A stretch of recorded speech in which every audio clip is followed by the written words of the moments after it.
Welcome to the SaaS Revolution Show. I'm your host, Alex Theuma, CEO, founder of SaaStock. Today, I'm delighted to be joined by Brendan Noud, who is the co-founder and CEO of LearnUpon. Welcome, Brendan. Hi, Alex. Good to talk to you. Nice to be on the show. Yeah, great to have you on the podcast. On the podcast for the first time, I think you've been a long time attendee or community member of SaaStock. So I think you've been, I don't know if you've been to all the SaaStocks, or you probably know better than me, but you've been to quite a lot, right? Yeah, I think I was at the first one and we've been at them all since.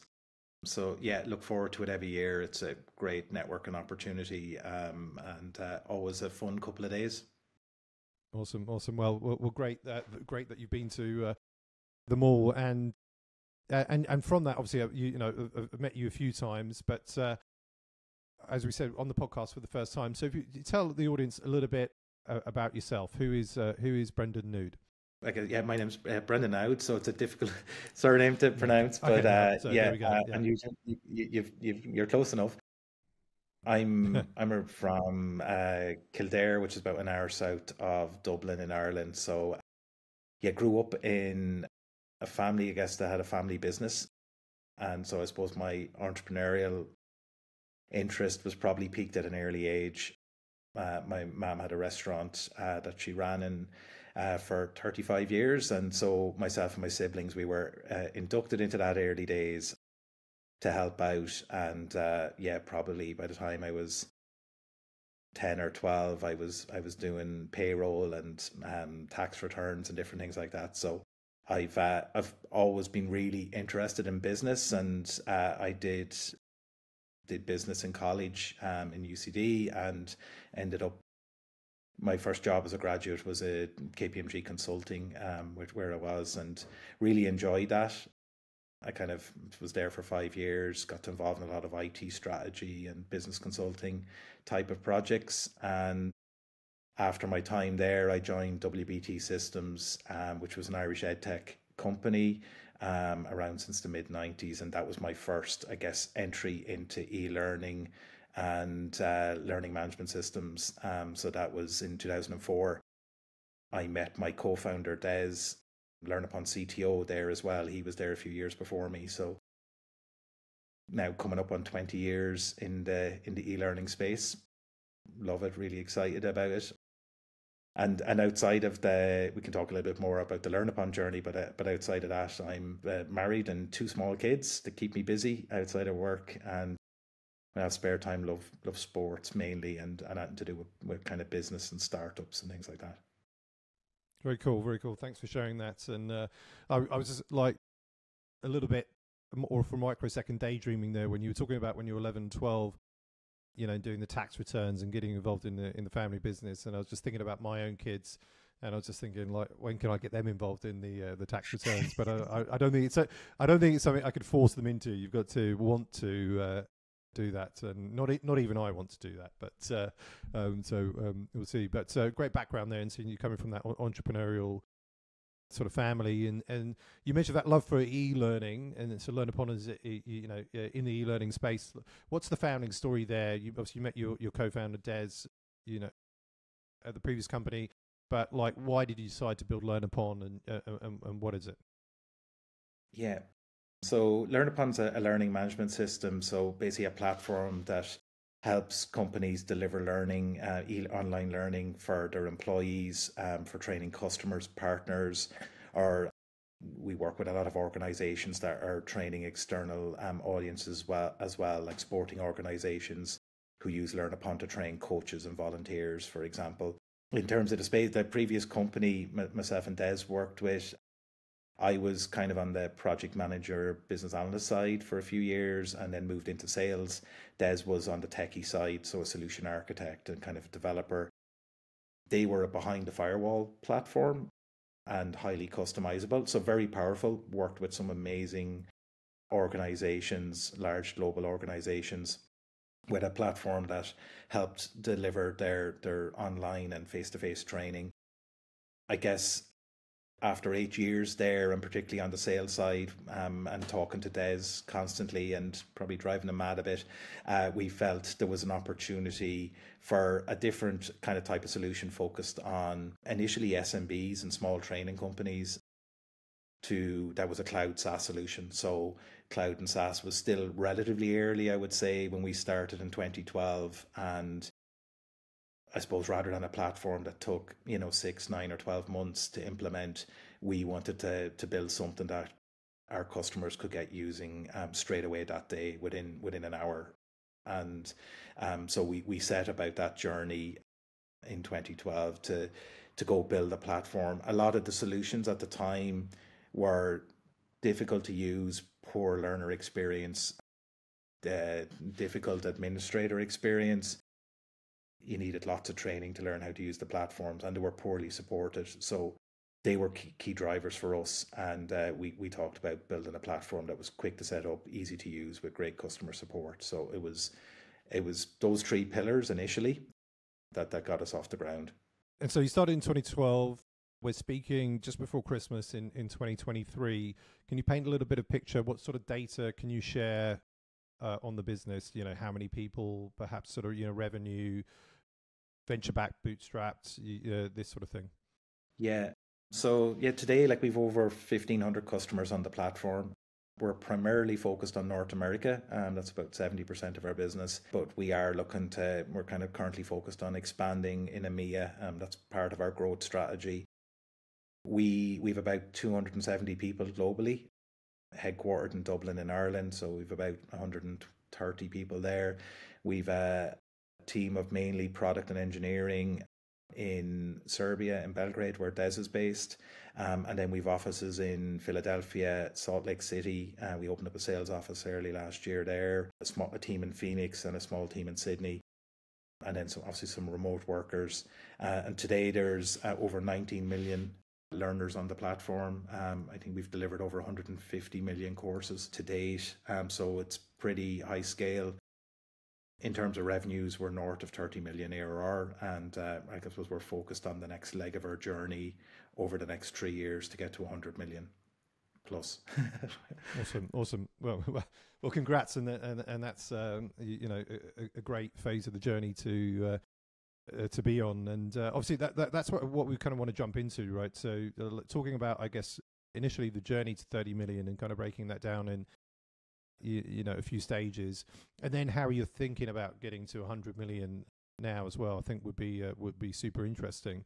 So let's start, I guess, 2012, zero revenue, just you and Des, I would imagine. From 0 to 1 million, how long did that take? What were your key learnings for this stage? So we were largely bootstrapped throughout, probably up until 3 years ago, which I hadn't mentioned, but we'd done a couple of small seed rounds. We got some support from Enterprise Ireland here, which was certainly a big help for us. But we raised our first seed round in 2013. It was 550K, so not huge. Mm-hmm. Prior to that, we were on the NDRC accelerator program, the Launchpad program, along with some really other great companies like Soundwave and Bizimply. So an interesting cohort of companies, which was great to work with. I would say getting off the ground, our initial focus was on training companies, and it's a very crowded space. There's over 1,000 LMSs. I remember probably one of the reasons we were largely bootstrapped was it was hard to get VCs interested in the business, given there's over 1,000 LMSs. Why would you want to create another one? But we felt there was an opportunity to create a really great one with a particular focus.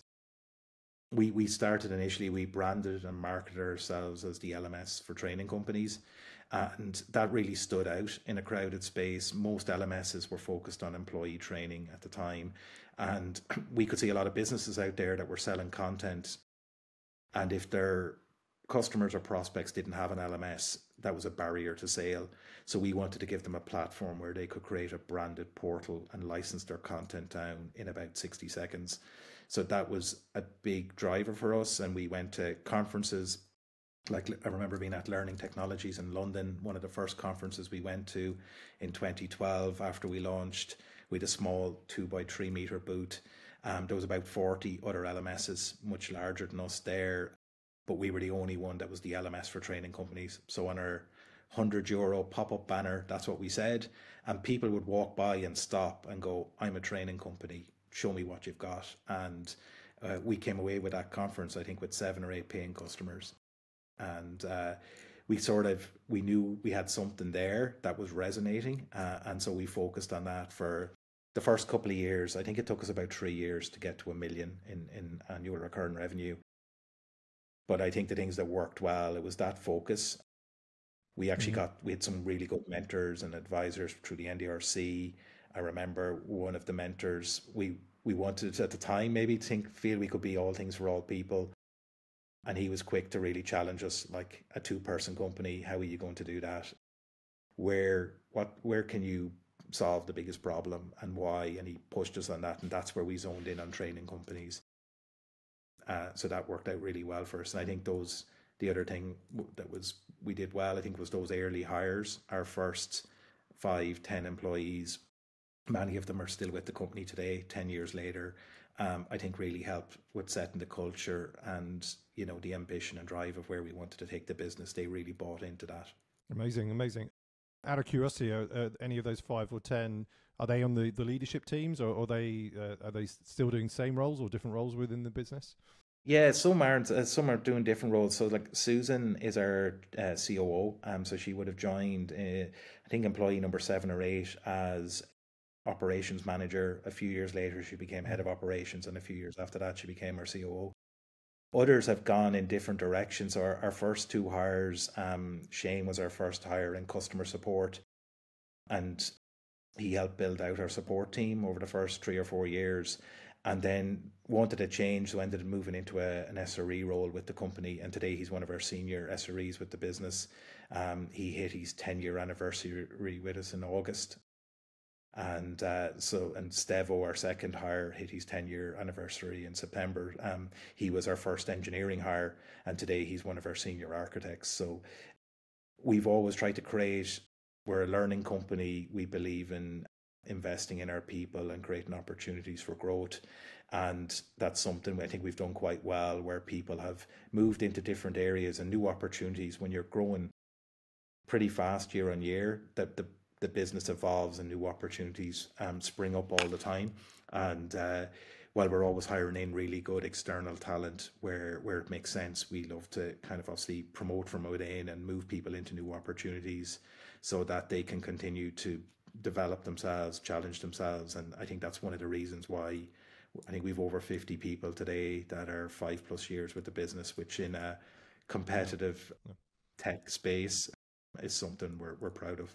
So it sounds like a great place to work, but like getting those first 5 to 10 hires right, no easy feat, right? And often a lot of mishires, can happen at this stage. What do you think, reflecting on it, that it was that you did right to ensure that actually you made those first kind of 10 hires really well, and many of them still with the business? So what do you think you did back then? I'd say we didn't get all the hires right in the early days, but I think we moved reasonably quickly where, for one reason or another, if someone wasn't the right fit, we would have, exited them, I guess, from the business. And I think that helps reinforce with the people who are in there of what the standard and expectation is to work for the company. I think our hiring process evolved as well, where someone didn't work out, we kind of did retros and asked ourselves, how could we have changed the hiring interview process to maybe find out things that, why that person wasn't successful in the role. And so we evolved that quite a bit in the first couple of years, bringing in task rounds, just bringing in person, go for a coffee, go for a lunch. We kind of each time kind of kept reflecting on that, and we got very good at hiring, I would think, quite early. And I think that's a key thing for any high growth company. When you're hiring people, you want to try and get those hires right as much as possible. I think the other thing was, I suppose, the autonomy we gave people. Like we talk about hire great people and let them do great work, and that's something from myself and Des's perspective. We've no interest in micromanaging people. In the early days, we were there to support people, share our experience, but at the end of the day, we kind of wanted people to go get their hands dirty. Sometimes we make mistakes and we learn from them, but I think you're better off doing that than maybe not letting people try things, even if they're, if it's not always going to go right. And it evolved over time. I think we kind of knew we had a strong culture at about 20 or 30 people, but at that point we decided to document it, put what we called at the time our learning path in place, and brought everyone across the business to get involved in that. And it's something, they're not just words on a wall. I think it's evolved. I think your culture is constantly evolving as you move, as you kind of grow through the various stages. Today we have our culture code, which it's certainly somewhat inspired by HubSpot, who we're big fans of. It's publicly available on our website, but we embed it right across the business every day. And I think all of those factors, when people join, we're very upfront about what the culture is in the business, and we're not for everybody.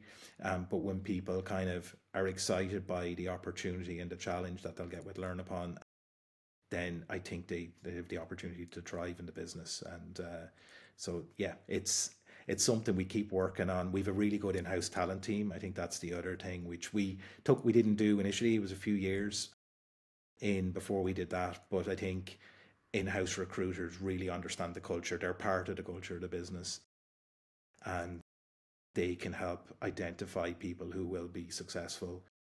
And I think the last thing I'd add is we, from pretty early 2016, when we did a kind of our follow-on seed round, we put an ESOP in place for all employees, and it's not just exec leadership, it's everyone who joins the company gets ESOP in the business once they're through their probationary period. So one of our values is to act like an owner, and we say, like, it's not acting, you are an owner, a part owner of the business. And I think that helps with people making good decisions and being really bought into their journey with the company. Awesome.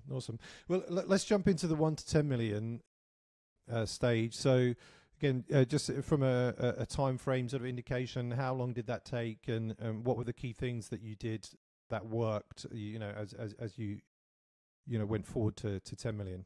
Yeah, so I think it took us about 3.5 to get to 1, and it took us about another 3 years to get to 10 million. So I would say it was like steady growth, like year on year. We kind of worked our way up from, I think it was like 1, 3, 7, 11, something like that. I think the things we learned as we were scaling, we were quite good at our pricing strategy. And again, some of that was external, great advice from people like Fergus Gloucester, ex-Marketo, where just having an hour of his time, and he tore our pricing page and pricing strategy apart and really helped, kind of focus it a bit better. But it was one of the things, I think, in terms of, as we were growing, we moved our pricing up. We added extra levers in there as to how we could extract value from the platform. And so obviously we wanted to add more customers, create more leads and more pipeline. But probably one of the biggest accelerators that you can control is your price points. So we did that quite well. I think the other learnings during that phase is you start to segment more.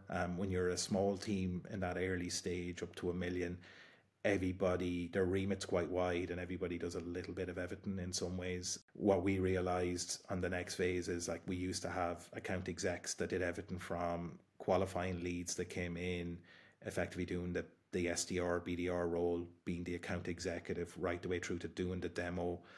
What today be a sales engineering role, right through to closing. We split a few years in, and we split our sales team to have BDRs and account execs, and that had a big impact, because the reality is our AEs were too stretched trying to do everything, and we weren't as responsive as we could have been. And within 6 months of that change, we could see the impact, the positive impact. And I think that's something that's continued as we've gone on the journey, whether it's your go-to-market motion or your customer experience motion. I think you keep specializing and putting segmenting different aspects of the business, keeping everyone working closely together. Yeah, so they're probably the biggest things that like were a factor in that phase of the journey, I would say. Yeah, I think you covered it well enough, but just I guess to repeat, like pricing is such a great lever for growth, and I think too often people are really afraid to pull that lever, and you hear and like SaaS companies are coming to SaaStock that they haven't changed their pricing in years, right? But then of course then you hear like people like Patrick Campbell when he was speaking at SaaStock in terms of how impactful it is and how frequently that you should be changing your pricing, and it's always, the answer is always more often than you think you should, right? So and when I look at when on a SaaS company, but SaaStock for the first 3 years, and that is the caveat, or the context, for the first 3 years, we had 100% growth year over year, and largely because I was just increasing the pricing, or like doubling the pricing, right? And that was really kind of impactful for us. But we could only get to a certain point where we can't keep doubling the pricing, right? But it's interesting, perhaps as you scale, then perhaps looking at other ways of using pricing to keep helping you scale, because there's certain things that you did in the early days you can't perhaps do now. So I don't know if that's the same within SaaS. Yeah, I think it's like one of the things we learned as well. Like when we started, we had like a monthly pricing option and then an annual one where you got a 10% discount if you prepaid for the year.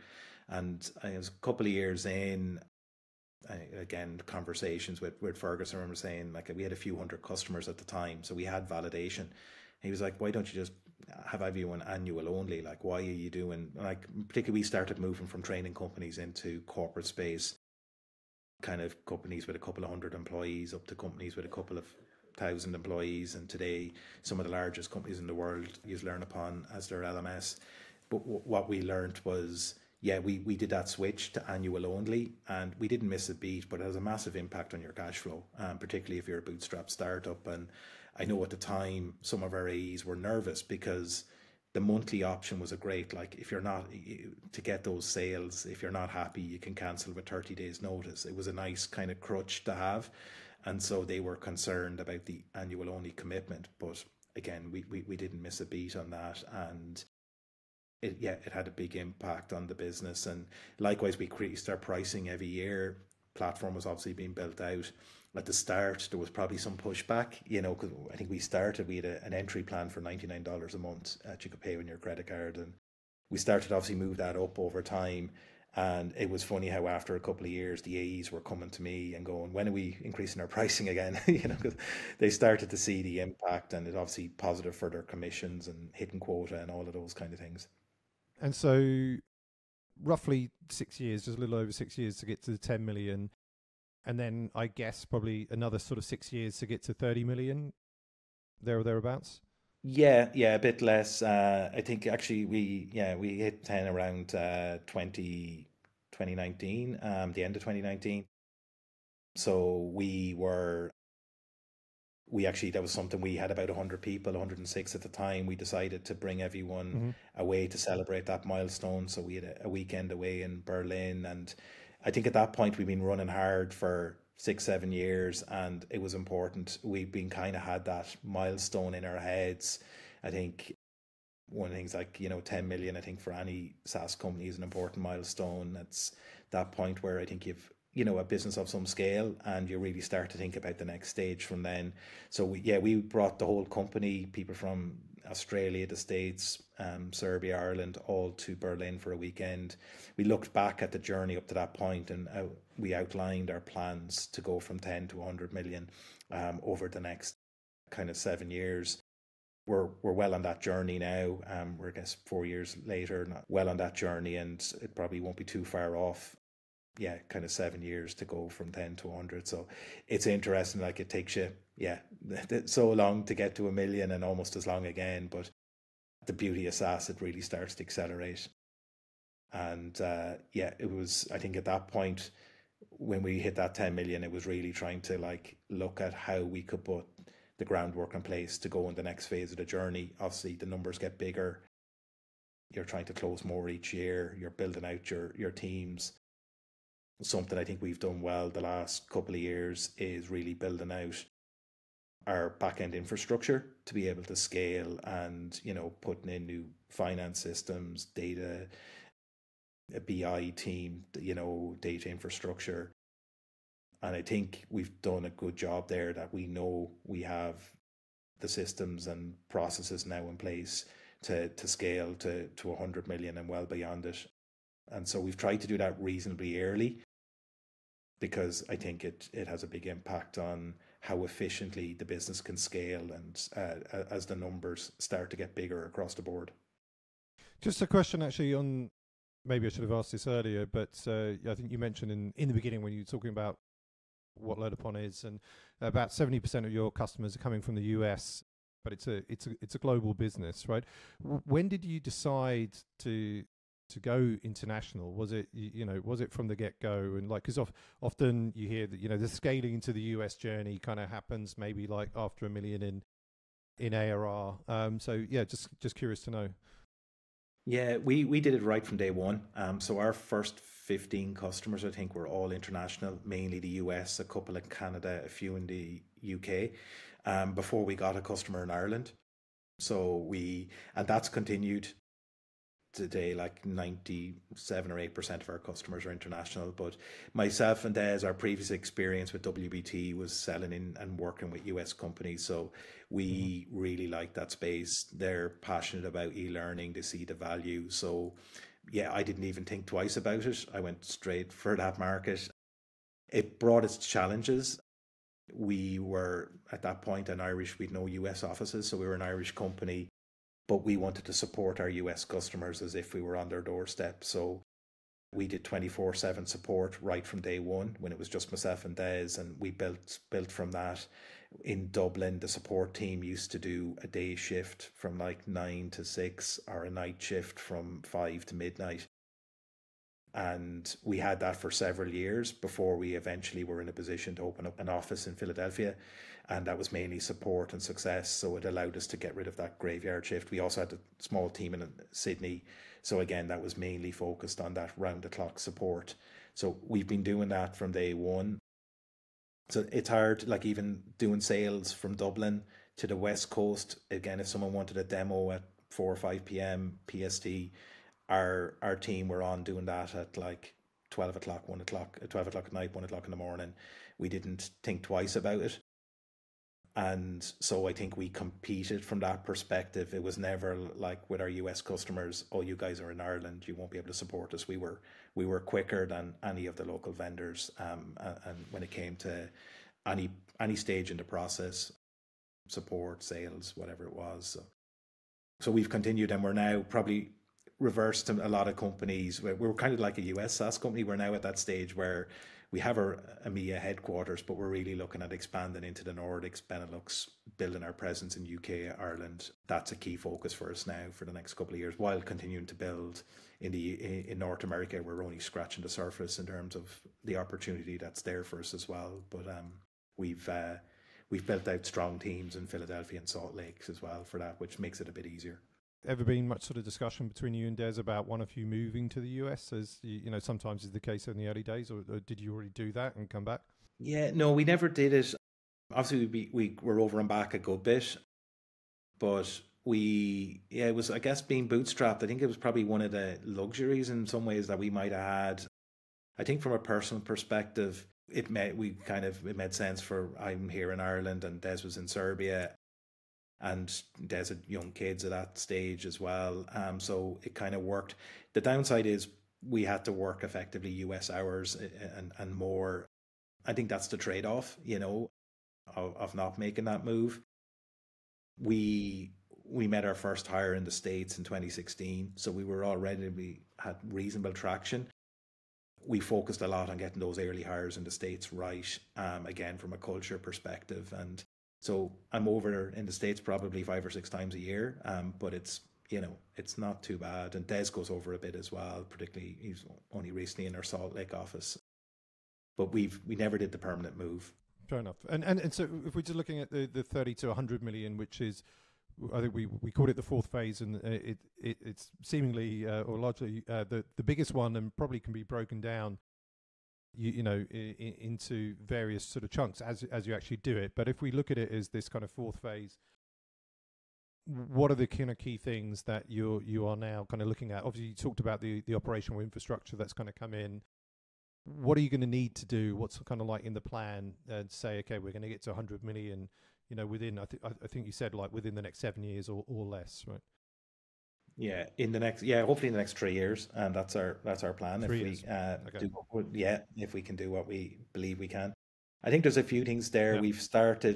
We've continued on a journey where I suppose we're moving more up market. Let's say bringing on some of the largest Fortune 500 companies in the world onto our platform, which we're excited about. So that's obviously they're bigger ticket deals by their nature. I think the other thing is we're looking at moving more towards a multi-product solution. So again, at a certain point, you need those other levers for growth of revenue. So in this year, we've introduced LearnUpon Anywhere, which is our embedded learning product, which allows our customers to embed learning into any third-party app or website. So we're very excited about that. We've also introduced a base content offering, and we're done our first reseller arrangement as well, where we're reselling a really strong content authoring tool called Easy Generator. So we've kind of gone from one product to four reasonably quickly. Now there'll be small revenue streams potentially at the start, but we see opportunity there. And then the other area is that geographic expansion. So I was saying, like, at the start of last year, we planned into that. We opened up a sales office in Salt Lake City. We made our first hire there in February of last year. We've now over 20 people in that team. And as that team have, I suppose, got up to speed, and they're now taking most of our North American leads, and it's created an opportunity for our Dublin sales team to focus on growing in EMEA. And so, yeah, we're, again, different markets, lots to learn there, the process, different competitors in some of those geos. But we're seeing good traction there, so we're excited about that. And then I think the other thing that I've seen as we scale and plan, it's that, like, your go-to-market motion definitely continues to get more sophisticated. We're now rolling out proper territories, which we really haven't had loosely up to now, but now we properly have that for our team. It's obviously a much bigger sales team. Just the importance of, like, functions like revops starting to get into just that level of data, and how you scale your go-to-market becomes much more important. So they're the kind of things we're getting our heads around, continuing to try and learn, get good advice where we can as we go on that journey over the next couple of years. And then I'd say the last thing there is continuing to scale our culture. It's like, obviously we've a growing team spread right around the world, so that's key to us, I think, to continue to be successful. Awesome. Sounds like all good things. Maybe the only thing, but whether it's in the plan, M&A coming in at some stage, or? Yeah, potentially. Like, it's certainly a lot more starts to come by my desk. It's interesting, particularly the last couple of years. I think you hit a certain scale, suddenly you become a possible acquirer. I think from our perspective, it'd be kind of very strategic in terms of, probably from a platform perspective, if there was an opportunity there, we'd consider it. But we haven't done anything yet, but potentially it's something we might look at in the next couple of years. Well, we're going to move into the quickish fire round now, Brendan. So can you share what's the best advice you've ever received? Yeah, I think probably there's lots of great advice, and been very fortunate to have lots of good mentors, particularly across the tech scene in Ireland. Probably the best, and one I think I use the most now, is just the need to over communicate, particularly in a scaling business. Like, Derek, our CFO investor, always says, like, you just need to repeat until you're sick of saying the message, and then repeat it again. And we kind of talk internally about how comms is hard, and it certainly is. I think as you're scaling, I think focusing on comms, making sure the message is getting through, is really important. So that's something that I would say is probably the best bit of the lots of advice I've got over the years. Well, Brendan, we've come to the end of the podcast. It's been a pleasure to have you on, and you know, amazing journey, amazing success. Yeah, like, and no doubt you'll get to that 100 million. fingers crossed in 3 years, and we'll have to get you to SaaStock. We were talking about putting yourself outside your comfort zone and speaking. We'll have to get you a SaaStock to tell your story as well, if you're up for it. But you don't have to confirm on the podcast. We can talk about it. There's plenty of time. But it's been a pleasure to have you on the podcast, Brendan Noud, and CEO of LearnUpon. Thank you so much for sharing with the SaaStock community.